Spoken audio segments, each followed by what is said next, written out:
20e numéro pour Uncanny X-Men, plus que 2 numéros. Vous le savez, la série s'arrête au numéro 22. Ça aurait été un relaunch de courte durée.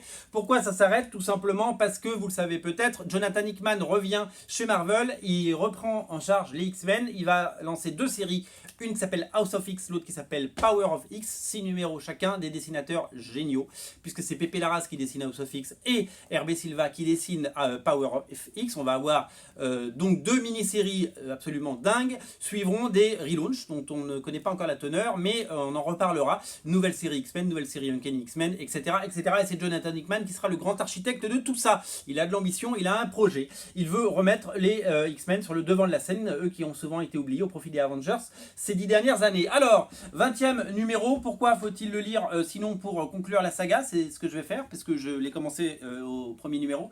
Et c'est donc la fin des chapitres, scénarisé par Matthew Rosenberg. Et Salvador Larroca, après une pause de 2 ou 3 numéros, revient pour notre plus grand plaisir. Et je pense qu'il va conclure la saga. Voilà.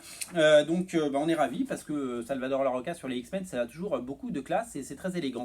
La couverture est signée Will Portacio qui a longtemps dessiné les X-Men et qui est revenu faire un petit coucou. Et c'est toujours sympa. Voilà, c'est à découvrir dans la catégorie X-Men. Je vous rappelle qu'on a créé une deuxième catégorie X-Men pour le lancement de House of X et Power of X. Ça s'appelle X-Men par Hickman. Et c'est à découvrir dans les comics VO. Vous pouvez pas le rater. Comme ça, vous avez tous les titres X-Men par Hickman. Voilà, disponible sur originalcomics.fr. Uncanny X-Men numéro 20 est disponible. Salut!